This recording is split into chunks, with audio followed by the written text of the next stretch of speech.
Исла, на лице место можев да забележам каква е состојбата денес. Оно што го видов е дека за жал се уште има, би рекол, големо чадење, но ветрот е погоден, дува спротивно од Скопје и затоа во Скопје не се чувствува овој чад. На лице место можев да забележам тешка механизација како работи на затрупување на критичниот дел, односно на делот каде што се уште имаме горење. Всушност горење не може да се види. Се гледа само силно чадење од она што и претходно го имам кажано, депониите тешко се гасат со вода, односно невозможно е да се изгаснат само со вода и бидејќи внатре длабоко во депониите се одвиваат хемиски и биолошки процеси кои што предизвикуваат појава на гасови, запаливи гасови. Исто така кренавме еден трактор кој што со користење на посебна пена ќе се обиди да ја ублажи состојбата. Во секој случај, во однос на вчерашниот ден, денес чадењето е значително помало и верувам до вечер истото ќе биде сосем намалено, а може и истото и ќе прекине. Депонијата Вардариште исто така денес успеав да ја посетам, на неа нема никакво горење, нема ниту чадење. Да подсетам дека минатите неколку дена секојдневно таму упатувавме по најмалку едно специјално возило Хермелин на дирекцијата за заштита и спасување, кое што користеше вода на оние места каде што имаше само чадење.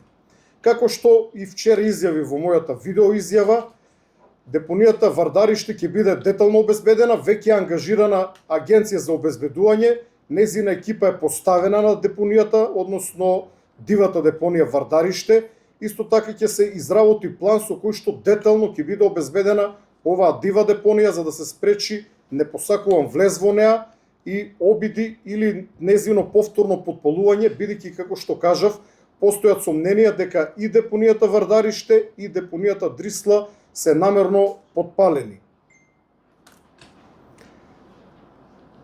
Имаме кривична пријава и веќе одреден мерка притвор на 3 лица кои што спротивно на закон користеле, би рекол, диви отпади каде што откупувале материјали од лица кои што палеле кабли, но и друг вид на отпад на депонијата Вардариште, потоа истиот го продавале на овие лица. На тој начин се дестимулирани сите оние кои што потенцијално би палеле кабли во иднина, тоа да не го прават затоа што не можат да го продадат.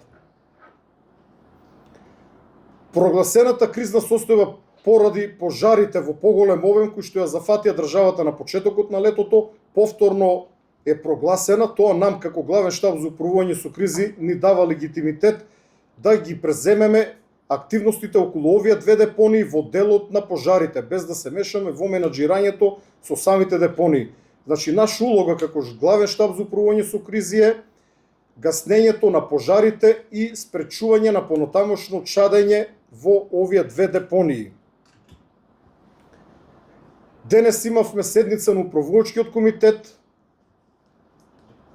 кое што е тело при владата, и донесовме одлука да биде разгледана можноста за прогласување, односно за носење на одлука за забрана на движење на територијата на која што се наоѓа дивата депонија Вардариште.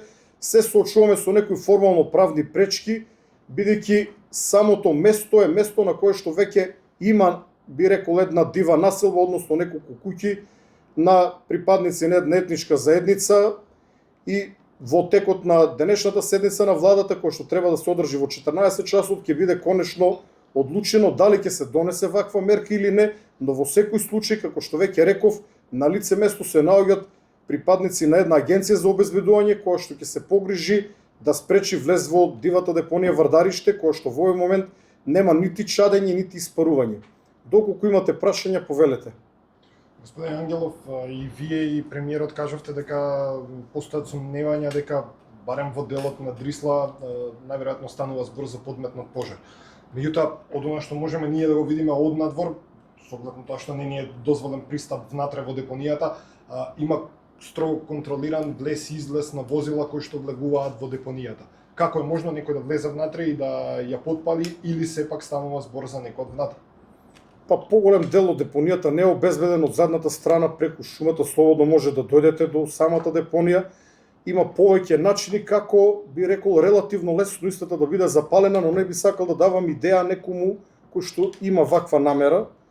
Но самото тоа дека имаме палежи на двете депонии на релативно краток период од само 10 дена, а при тоа подсетувам дека ова лето според мерењата на температурите е едно од најтоплите, можеби најтопло лето откако се мери температурата, а ние немавме само запалување на овие две депонии во текот на летото, во јули, во август, кога температурата се креваше до 45 степен, сега кога температурите се значително пониски, кога ноќно време имавме уште пониски температури, значи испод 17 степени Целзусови, да дојде до само запалување, но имаме одредени издржани индици кои што сега во интерес на истрагата која што води МВР не би ги кажал, но токму затоа ги преземаме овие мерки да спречиме влез, особено во депонијата Вардарище, која што може многу лесно да се запали.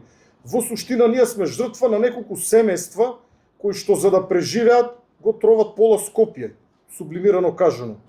Но кога би имало енергична акција кон оваа категорија на граѓани, ќе има доста јавни реакции, затоа владата внимателно планира следните активности. Наједноставно решение да се спроведе проектот кој што е повеќе од 10 години стар, или доколку тој не е добар да се направи нов проект со кој што ќе се трајно реши овој проблем. Затоа што покривањето со земја кој што во овој момент го правиме на Вардариште и Дрисла е привремено решение. Јас би кажал дека и менаџирањето на самата депонија Дрисла во делот на складирање на отпадот не е најстрекно, односно најдобро избрано. Верувам дека постојат други начини кои што ќе спречуват палежи, односно создавање на поголема количина на гасови. Денес предпладне се видов и со директорот на Дрисла, но и со неколку стручни лица кои што таму работат по повеќе од 30 години. Значи, гаснењето на депониите е исклучително сложен процес, се создава голема количина на гасови кои што при испарувањето се палат. Се разбира, треба потик за истите да бидат запалени. Потребен е надворешен извор, односно оган. Со оглед и дека сте се виделе и со директорот на Дрисла денеска, прво едно по едно за Вардарище, која агенција е ангажирана, кога ќе почне да обезбедува и колку пари кошта ангажирањето?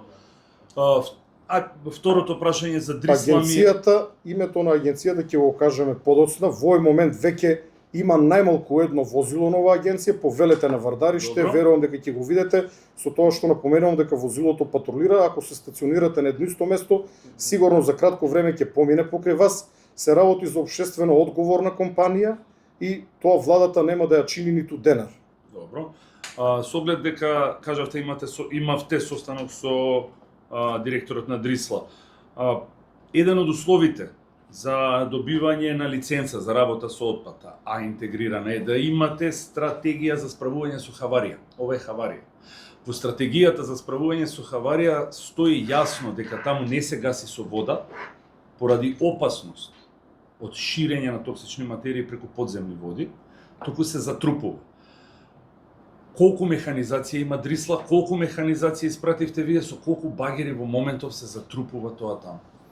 За жал, во овој момент ќе ви дадам една информација која што претпоставам не ја знаете, но кога ќе помине оваа состојба, верувам дека ако побарате влез ќе ви биде дозволен. Делот каде што моментално се одвива горењето во непосредна близина има по моја проценка и по она што го кажа стручните лица околу 1,5 метра отпадни води кои што се создаваат од самата депонија. Местото каде што се одвива горењето, верувам дека подлогата е водна, односно целиот тој простор веќе е воден. Имаме вода која што измешана се разбира со различни материи, меѓу кои што и токсини од самата депонија. Токму затоа во претходното моје излагање кажав дека менаџирањето со депонијата во делот на складирање на отпадот не е најдобро. Но ова ќе го ставиме за неколку помирни време. Колку багери имале Дрисла во моментот кој избил пожарот? Расположени, функционални? Колку возила? Не можам да одговорам на ова прашање. Колку возила испративте? Во Механизација, се извинувам. Во текот на вчерашниот ден и денес работат два багери, еден булдозер кои што се дополнително испратени и два камиони, големи товарни камиони со кои што се носи земја која што се истура на врвот на депонијата, а отаму со булдозери се турка врз изгореното. Зборуваме за сложен процес бидејќи како што веќе самиот кажав пред малку, за да се дојде до местото на горење треба да се помине низ еден простор кој што можеби е 50-тина, па можеби и 100 метра, каде што имаме отпадни води од самата депонија, длабоко околу 1,5 метар покажување на стручните лица во депонијата. Зборуваме за долгогодишна, би рекол, ајде да не го потребам зборот негрижа, но лошо менаџирање со отпадот.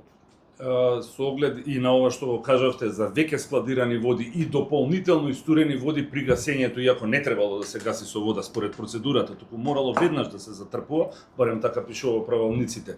Ме интересира како главен штаб, како раководител на главниот штаб, дали ќе наложите на некоја институција, државна институција, веднаш да земе мостри од почвата за да видиме дали тие токсини протреле во почвата, а со тој во подземните води што се таму, бидејќи има многу населени места во околината до каде што може да стигнат.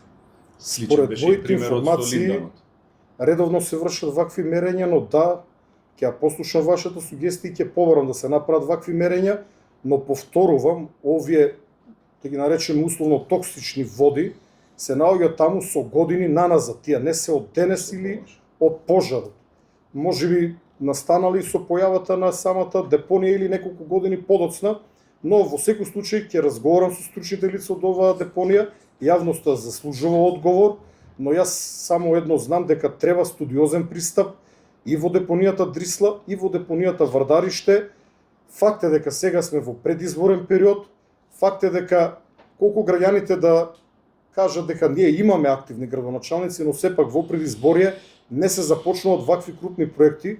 Очекувам веднаш после изборите градоначалникот, новоизбраниот градоначалник на градот Скопје, кој да биде во соработка и поддршка на владата, бидејќи без владина помош едноставно невозможно е да се средат овие депонии, се работи за обемен процес и во соработка со општините.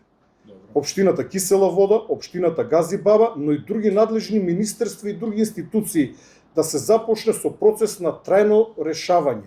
Во Вардариште имаме купишта ѓубре, подземно ѓубре, и едноставно невозможно е вие да го посипете со земја и потоа да посадите убава зелена трева, затоа што токсините ќе останат под земја.